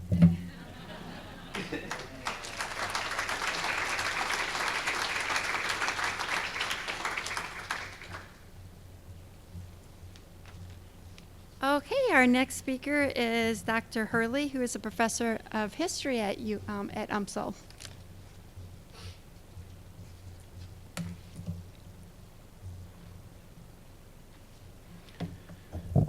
In the midst of a grueling heat wave that engulfed the city of St. Louis, in temperatures above 90 degrees for nearly 7 weeks in the summer of 1901, Estelle Nidell decided to end her life.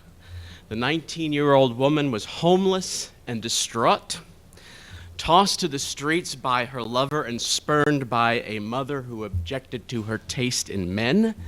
A despondent Nidell headed to the Compton Hill Reservoir to put a permanent end to her misery. Along the way, however, she collapsed from heat exhaustion in a field of tall grass. 4 days later, a passerby discovered her body and carried her to a nearby hospital where she was nursed back to health. Newspaper reports acknowledged the fortuitous circumstances of her collapse. The cooling properties of lush vegetation had most likely saved her life.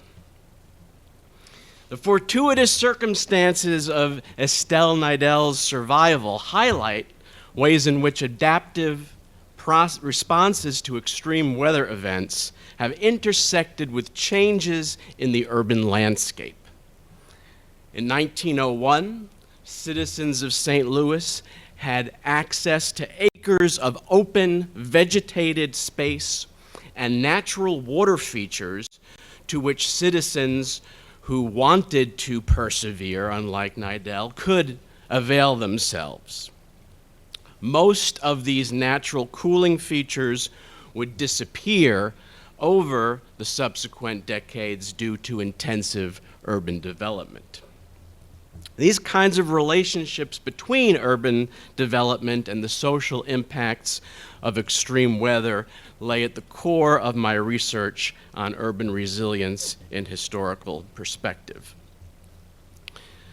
The St. Louis heat wave of 1901 was one of a multitude of extreme weather events that have required St. Louisans to mobilize emergency services, spend enormous sums of money on repair and rehabilitation, and improvise ways to keep the core functions of the city operating. But with a few exceptions, such as the flood of 1993, these natural disasters have received very little academic scrutiny. Yet these events reveal patterns of vulnerability, resilience, and adaptation that we increasingly recognize as critical aspects of the urban condition in the context of global climate change. So these are the two central research questions that guide my research, and one element explores the urban landscape and the changing urban landscape and its intersection with the social impact of extreme weather events, and the other aspect involves changing social organization of cities over time, and these two are very much interrelated. To give an example of how social organization matters, one can look at the tornado of 1927, second deadliest tornado in the city's history, resulting in 78 deaths and several hundred injuries. Occurred in September of 1927 and tore a 7-mile path of destruction through some of the most densely populated neighborhoods in the city. Among those neighborhoods were Ellardsville and the Finney Avenue district, which had recently become home to upwardly mobile African Americans and their nascent business establishments, educational institutions, and civic cornerstones. In the days and weeks following the cataclysm, this emerging network of organizations and leaders sprang into action, mobilizing their resources on behalf of a constituency that had very little reason to trust the white-dominated public and private agencies that were directing citywide relief efforts. And the spontaneous and often heroic efforts of those organizations and leaders not only guaranteed a quick rebound of the community, but provided an opportunity to push forward an agenda of racial advancement that would have profound consequences for decades to come. Poro College played a key role in that community relief and recovery effort. Poro College was a large complex that was located in the heart of the Ellardsville neighborhood where the tornado hit, and it was associated with Annie Malone and her enterprise of cosmetic products, where they were not only manufactured here, but this was the place where her sales force was changed. And it had all sorts of resources that could be brought to bear on the relief effort for housing homeless refugees from the storm, feeding hungry populations, and helping resettle people. So these are just some of the weather events that have piqued my interest and that I'm investigating. Some of the data that I've collected has been used in community planning exercises to assist neighborhood-based organizations plan for more resilient communities. And I also hope that my research will contribute to a more general conversation about the meaning of resilience by emphasizing the subjective experience of those who lived through disruptive events. This perspective reminds us that communities and groups rarely aim to bounce back to some initial state, but rather to advance particular social goals that change drastically over time.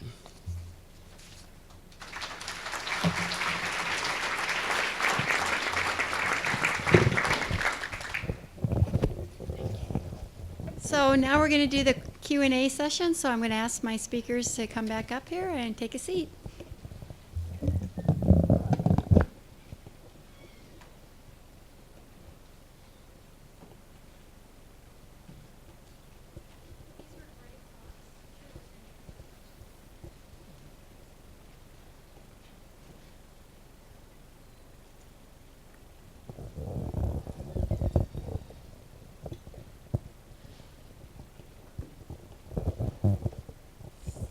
Hi, my name is Rebecca Estes, and I work at Columbia Boone County Public Health. And speaking to Dr. Williams on the early intervention for sudden and traumatic loss, the opioid epidemic that we're experiencing in Missouri, we're just, that's kind of rocketing into everyone's vision. And I think that when you mentioned the Trauma One hospital, I thought would be a great point of intervention, but just wondering if you've looked into that at all as a specific traumatic loss and working with organizations that are trying to combat that epidemic.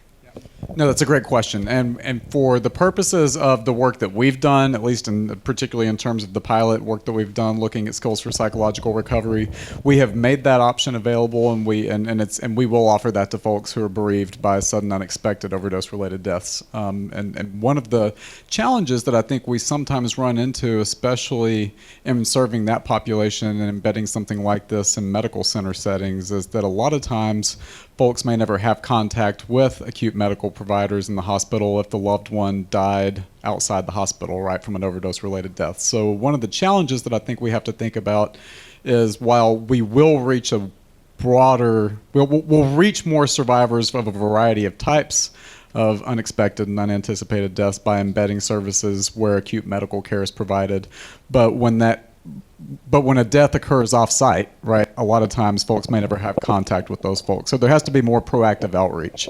And I think that's why one of the things that we've attempted to do in the past, for example, when we've done early intervention models in the past, and I work with some colleagues at the Medical University of South Carolina to develop and implement these kind of stepped care models, we'll often work with law enforcement victim advocates, crisis chaplaincy organizations, and others who are actually responding to death scenes in the community, right, so that we can actually reach those folks who otherwise may never come in for care, where we're working on embedding some of those services now. So I think we have to embed care at a lot of different points, and to that, make sure that we're coordinating better between agencies that are all probably working with some of the same survivors and same family members, because that can be really difficult and can be a barrier to care when families are trying to coordinate different services across different disconnected providers, right? So I think doing a better job of just making sure that all of us who are doing this important work are actually coordinating together and improving that coordination and extending the reach of where our programs go and taking them out in community where they're needed is something that we'll have to make sure we're doing when we're thinking about how to train and disseminate these kind of models.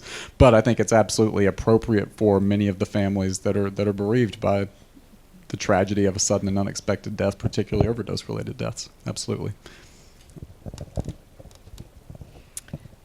My name is Sharon White-Lewis, and I'm from UMKC. And this question is also for Dr. Williams. We know that, for instance, with the Joplin tornado, 135 nurses were called by Show Me Response to respond, but there was no training for them on debriefing or the trauma that they saw. Is your program also focused on the first responders, the nurses, the healthcare workers that are giving the care? Because for instance, we know that a fireman that was at 911 had to pick up a little girl, and she had a head injury, so he knew that he couldn't do anything to allow her to survive, and he had so much negative energy passed towards him that he eventually committed suicide. So they have an extraordinarily amount of need for this kind of program, and I was just wondering if you include them. This last Saturday, actually, we just completed a training for surgery social workers and nurses at the Level 1 Trauma Center, where we're going to be doing some work to hopefully sort of embed the stepped-up model into the hospital. And the training that we offered them was psychological first aid, right, which I think can be more appropriate for some of our first responders, again, particularly in that just immediate, 24, 48, 72 hours after first witnessing a traumatic event. A lot of times these single contacts won't necessarily be sufficient to completely sort of put folks on a path to recovery, but they can be important bridges and linkage to care for the next step of care that you need. But to answer your question, yes, we absolutely work with I work with a lot of fantastic nurses and a lot of folks that are first responders. We've actually trained first responders. I've worked with police officers in the past on some of these sort of single contact interventions, and it's something that can be done by almost anyone with pretty with a reasonable amount of training, right? So absolutely, and I think that I would love to see these kinds of efforts more widely disseminated and more trainings offered. Yeah.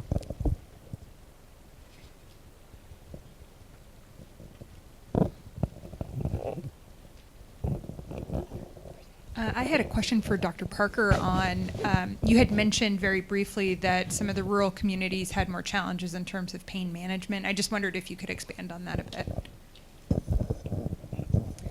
You know, the opioid crisis takes a different look when you're talking about dying patients and their families, and we have to be careful as we address that crisis that we don't hamper those who need those very effective drugs.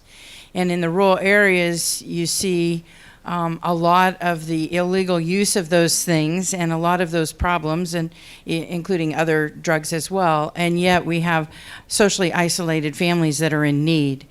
And so you get communities where you have myths around how you administer those pain medications, and you have a caregiver who's very socially isolated. So how do we teach them that balance, and how do we teach the community not to stereotype and not to think poorly of individuals? We've done a lot of work about pain management and the difficulties that caregivers have and the fears that they have that they're going to kill somebody because they're going to treat their pain. And when is somebody in pain versus when they're not in pain?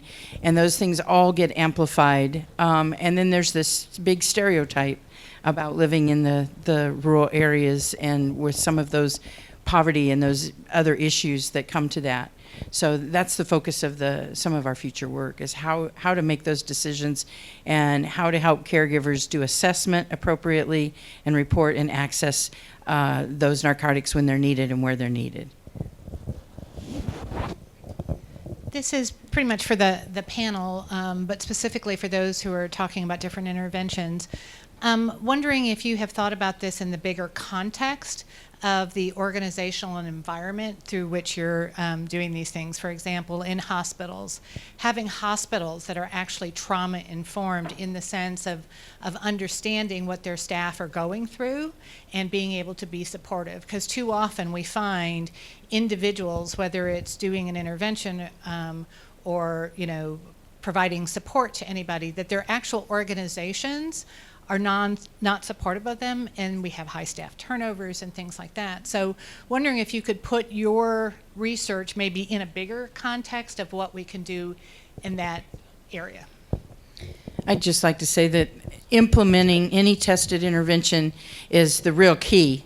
And none of us should do this work if we don't have a plan to figure out how to actually make that happen within whatever organization. And so now, as we solicit how you design an intervention, how you test an intervention, and then there's how you disperse that intervention into the real world. And so you make a really good point. Yeah, I'd just like to say that the world doesn't just revolve around horses. The human-animal interaction world and animal-assisted intervention world has largely developed around the use of canines, canines visiting people in hospitals.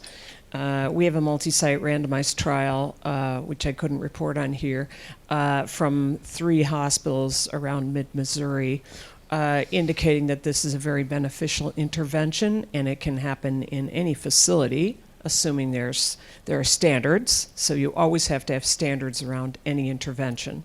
And so yes, HAI, human-animal interaction, is widely applicable across a variety of settings. It's been used in schools, in nursing homes, in hospitals, as I said, but also in alternative locations, such as in food pantries, where people are coming and going and highly stressed and have their whole range of trauma, in community centers, in community health centers like the family health centers that are, provide low-cost care for people.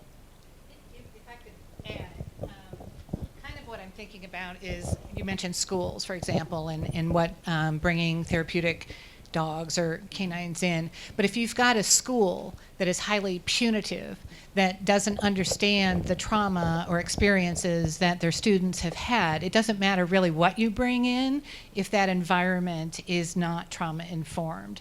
And I think to the point about the research, it's been kind of difficult to get that research really because it is so nebulous, so to speak. But we do know what there are components of organizations about their human resource policies, their addressing staff stress and giving them breaks and supports and benefits, understanding how we hire, terminate, train, all of those things are critical to creating healthy environments that then can actually support those individuals who may be experiencing this primary trauma. Sure. So just wondering if any of that has been a part of the studies or consideration. And communities as well. We have not studied the readiness of people in these settings. We have studied staff outcomes, however. For example, in the prison system, in 19 of the 21 prisons in Missouri, dogs are being trained by offenders living there. And that has, we found, a significant impact on job satisfaction and health of staff. So you can see environments changing over time. And if you see that that is working, then you have a lot of work to do to help people see how to implement those programs effectively to maximize the benefits on the staff. And just kind of as a quick aside, you could imagine MU Extension being an important cog in a trauma-informed communities across the state, right? And think about PFA and SPR and that sort of mechanism. So there is a lot of potential from an MU system perspective.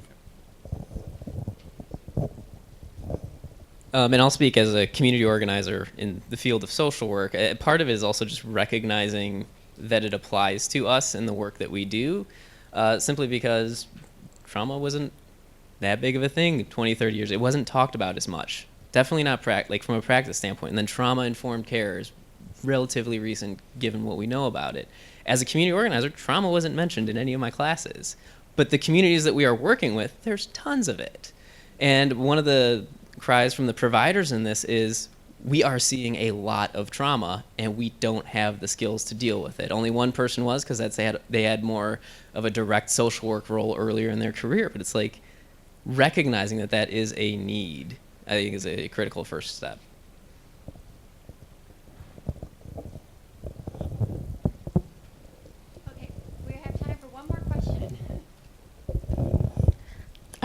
Just a quick to all of you, but specifically to Dr. Hurley. Has any focus been given to working with the organizations that could be providing those supports after a disaster about continuity of operations or business continuity plans, because the expectation does sort of fall on them? They're day-to-day providing a human service, and now the human service has increased, and people who were like borderline are now in crisis mode. So if they were recovering from alcoholism or they were recovering from domestic violence, that now their situation has been exacerbated, and if either the building, the structure where they went to get that care, or that staff is now unavailable, how that kind of just starts to snowball. Do you know anything about? Short answer is no. That has not been my involvement in sharing and collaborating with communities has been in the realm of planning and primarily working with neighborhood organizations on land use planning to create landscapes and also organizational capabilities to deal with these issues, but not so much with professional organizations. Okay, I think it's time for lunch, so let's thank our speakers one more time for a great session.